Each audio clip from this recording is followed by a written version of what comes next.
খুব সহজেই বাড়িতেই বানিয়ে ফেলতে পারেন এরকম ভাবে সিদ্ধ খাওয়া আলু দিয়ে কালোজাম মিষ্টি। যেমন রসালো ঠিক তেমনই নরম তুলতুলে। এই গেল আস্ত একটা মিষ্টি আমার মুখে। বেশ কয়েকদিন থেকে মা বলছিল যে এই শেখারকন্দ আলু বা সেদ্ধ খাওয়া আলু নিয়ে আসার কথা। তাই কি বাজারে গেছিলাম, আর বাজারে গিয়ে চোখে পড়ে গেল এই আলু। তো 2 কেজি পরিমাণ নিয়ে নিয়েছি। আর এই সেদ্ধ খাওয়া আলু দিই মা বলছিল যে একটা মিষ্টি বানিয়ে দেবে। আর মিষ্টি যেহেতু আমার বেশ পছন্দের, তো নিয়ে চলে এসেছি। এবার যাই মাকে দেখি দেখি মা কি মিষ্টি বানিয়ে দেয় এই আলু দিয়ে। মা, এ দেখো দেখো, সেই সেদ্ধ খাওয়া আলু পেয়েছি আজকে বাজারে। তো দেখো নিয়ে চলে এসেছি। তো ভালোই করেছো বাপ। তো এত তো নাইকবে না, তো তোমার জন্য অল্প করে কিছু বানাবো আর আলু থুই দেবো। হ্যাঁ ঠিক আছে, এ তো কাঁচাও খাওয়া যায় আবার সিদ্ধ করে খাওয়া হয়। হ্যাঁ, তাহলে ঠিক আছে, যতটুকু লাগে ততটুকু নাও, বানিয়ে দাও। আচ্ছা। মিষ্টি বেশি বানাবো না, অল্প করে বানাবো। অল্প করে বানানোর জন্য 4-5টা মতন আলু নিয়ে নিয়েছি। আলু করে ধুয়ে নিয়ে আসি পরিষ্কার করে। আলু ধুয়ে নিয়ে চলে এসে আবার হাঁড়িতে দিয়ে দিলাম সেদ্ধ করে নেওয়ার জন্য। এই যে মুখ ফুটে গেছে, এবার ঢাকনিতে চাপা দিয়ে ঢেকে দেবো। এবার একটা নোড়া চাপা দিলাম যাতে তাড়াতাড়ি সেদ্ধ হয়ে যায়, ভাতটা না বেড়ে যায়। মা দেখো দিনি অনেকক্ষণ হয়ে গেল, সেদ্ধ হয়ে গেছে কিনা দেখো। দেখছি বাপ।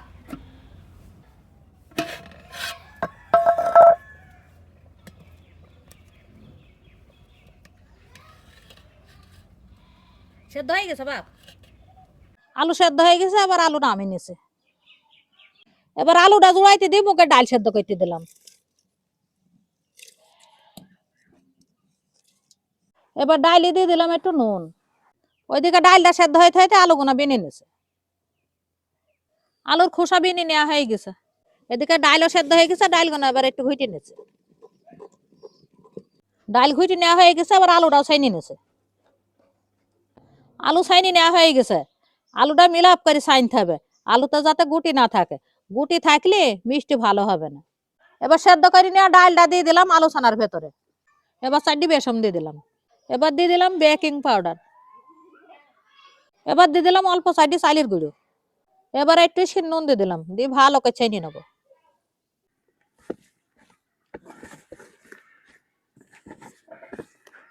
ছেনে নেওয়া হয়ে গেছে। এবার চাপা দিয়ে ঢেকে থুই চিনি রস করে নেবো।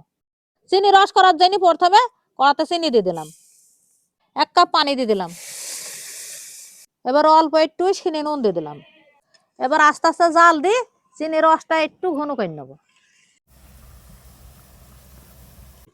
চিনি রস করে নেওয়া হয়ে গেছে। এই যে আঠালো আঠালো হয়ে গেছে, এবার নামিয়ে নেবো। চিনি রসটা নামিয়ে হাতে তেল মাখি মিষ্টি করে নিয়েছে। এই যে এইভাবে গোল গোল করে বানিয়ে নেবো।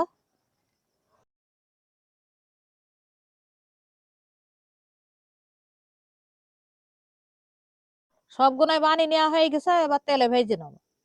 এবার তেল গরম হয়ে গেছে, তেলে দিয়ে ভেজে নেবো।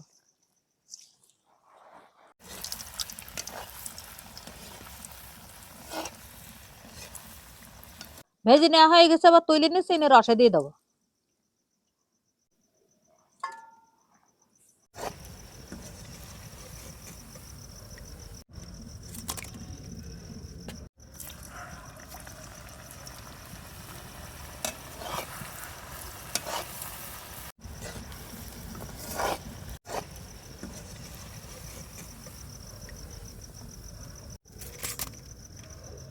বাপ মিষ্টি বানানো হয়ে গেছে, খেয়ে দেখো দিনে কেমন লাগছে।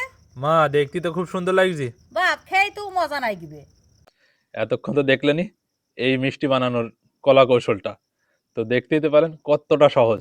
এবার খেয়েও দেখা যাক, কারণ এরকম মিষ্টি সামনে নিয়ে কি আর বসে থাকা যায়। এমনিতে আমি মিষ্টি প্রেমিক লোক, বুঝছেন। এবার খেয়ে দেখা যাক কতটা নরম তুলতুলে হয়েছে, বুঝতে পারছেন। আর রসালো কত, বানানো হয়েছে এই মাত্র, তারপরেও রসে যেন টইটম্বর হচ্ছে। মানে এখন মানে রাখছি, যদি সকালের দিকে খাই আরো একদম রসটা পরিপূর্ণ ভিতরে যাবে। আর কথা না বাড়াই, বিসমিল্লাহ বলে মুখে দিই। বিসমিল্লাহ।